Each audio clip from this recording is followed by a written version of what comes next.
Hello, what's going on everyone, and welcome to my channel.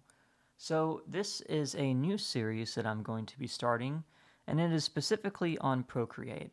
Procreate is an art app that I have found myself gravitating back to for the past 6 years. I've tried to branch out and learn other apps, which I have. I've used Adobe, Clip Studio Paint, and some others, but I always find myself right back at home with Procreate, and I do believe that Procreate is one of the most powerful graphic illustration tools out there. My goal is to improve my skills on Procreate and kind of document my journey. I want to push Procreate to its limits and explore the capabilities of this app uh, to its fullest potential. To begin this journey, we're going to be taking a look and revamping an older piece of mine. This piece was heavily inspired by a game called Einhander. Einhander was a PlayStation 1 game, and as you'll come to find out on my channel, that is what I most aspire to create is designs that are 3D and reminiscent of an older age, and that would be the 90s and the early 2000s in video games and graphics. And that won't be the only thing that we'll create on this channel, but there's a lot of effects and everything that I really want to try to replicate and Procreate down to animations as well, because we will be animating this hand, the final product, on a later part. So let's get right into it. So we're going to break down the old piece here. And as you can see, I kind of traced out all the bones in the hand. Now these aren't exactly anatomically like perfectly like correct. So anatomy bros don't come after me.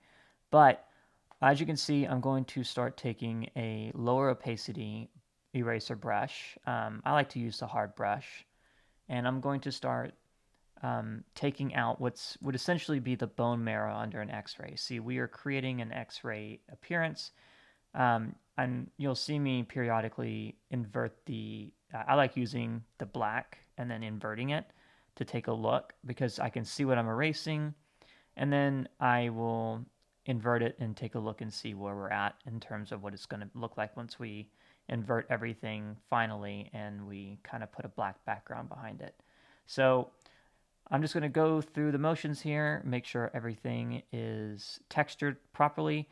And in case you're wondering, there really is no technique here. It's more of just, kind of layering. You can see I lift up my brush or my pen, and I just kind of go to town on it.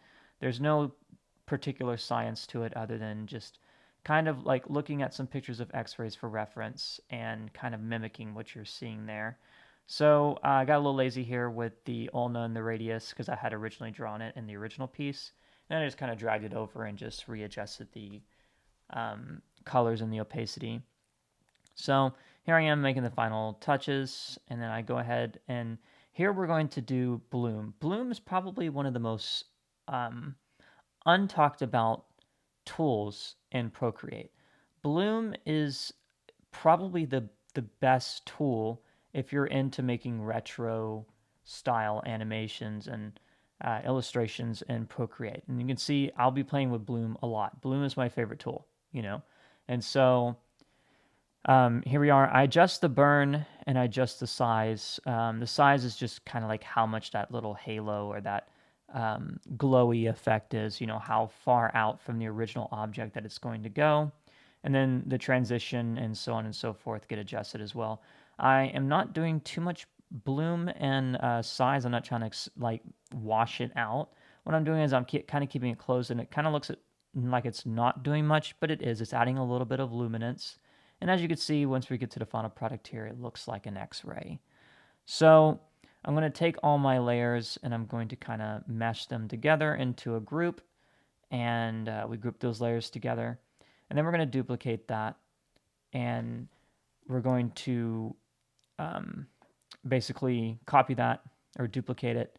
And then we're going to merge all those layers. And we are going to give it some time here. So we're going to lower the opacity. And here's where I start to play with, I like playing with colors and making like kind of gradients and stuff like that. But here I'm just kind of taking two colors and I'm lowering the opacities to where they kind of blend. And you'll see how I'm kind of adding a little bit of noise because remember, we are going for that retro look. And here we are. I'm going to go ahead and chromatically aberrate it. That always adds a little bit of dimension to it. And then there's our bloom here, and we're going to increase the size to kind of have that glow behind it, so you can see we've got a little bit of a glow to it. Alrighty.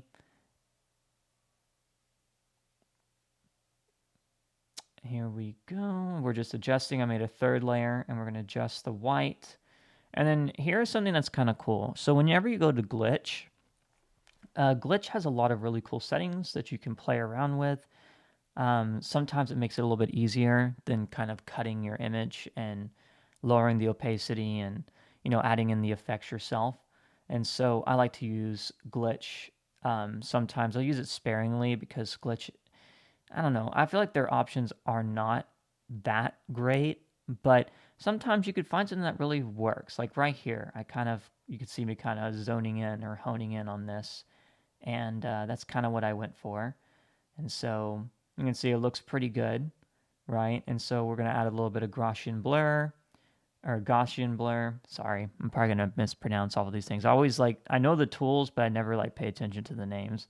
I just kind of just use them, But as you can see, we've got kind of a darker image here, but there's a reason why we're making it a little bit darker. And you'll see that play in once we drag in our skin here. And so I'm just going to adjust the opacities here. And there we go. There we go. We're going to increase the brightness just a little bit, but not too much. So we want it to look a little bit muted because we don't want it to overpower what we're going to put on top of it. Alrighty, so now we're going to drag in our skin. And I will be going over how to draw this skin in another video because, like I said, we're going to be animating this hand, and it's going to have kind of a dynamic opening and closing effect. It's going to look pretty cool. Actually, it's going to kind of mimic the kind of floating PlayStation style graphics, and that's something that I'm excited to do. It's going to take a very long time, and it's going to be quite a difficult process, but between articulating all of the bones and, just having that holographic looking hand, it's going to look pretty cool. So I'm going to spare you all of the details on this whole process because you can slow down the video and kind of watch what I'm doing here. It's very similar to the bloom that I was doing here earlier on the bones. I like to layer my blooms, so what that means is I'll go in and I will kind of bloom it and then adjust maybe the opacity, maybe not on this particular hand, but do like a Gaussian blur, and then, go back and bloom it again.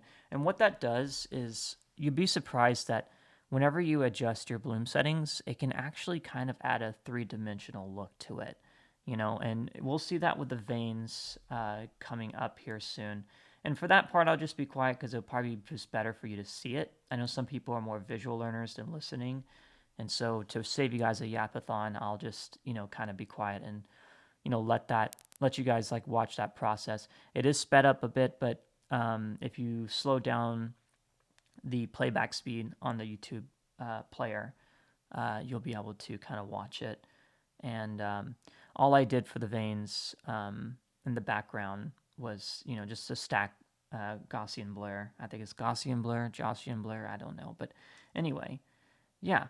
So I will actually just kind of be quiet for the rest of the video and let the music play and let you guys watch the rest.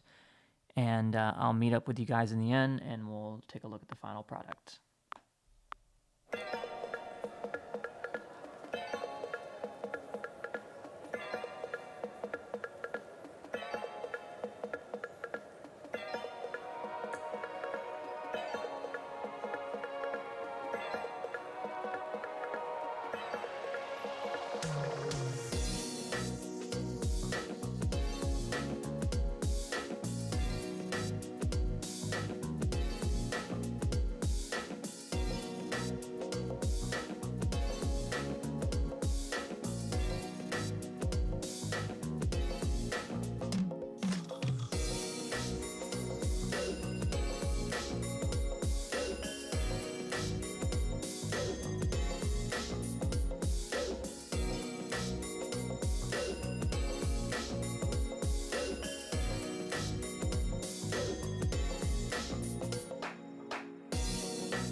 Alrighty, so here is the final piece. It is a pretty basic starting point. It's a static image, and I really like the direction that it's going so far. Of course, I have basically the hand that was reaching down earlier. I have that version backed up the way we can articulate all the joints and animate it for our future video series, part two. And so stay tuned for that. And of course, we will be animating this and it'll have a very cool dynamic motion in the hands. I don't want to do too much animation because I think that it can actually hinder the overall direction, but I do want to make kind of like, almost like a loading screen effect. Think of it like that. And so the little planet that has light emitting off of it, that's going to have its own range of motion. Same thing with the hand and the wrist. And so I don't know if I'm going to do the wrist. Maybe we'll see. If you guys have any ideas of what I could do, maybe to improve it, or any direction that you want to see me take it, I'll definitely definitely write it down in the comments, and we can go from there.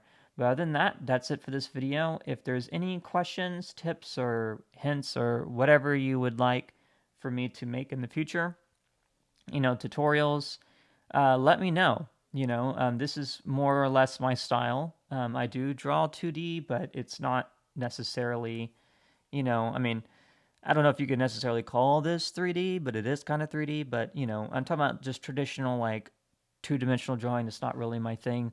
But I do plan on, getting better at it. I definitely do need to improve as an artist. And so it's always room for improvement. And so we'll go from there. Thank you. Bye.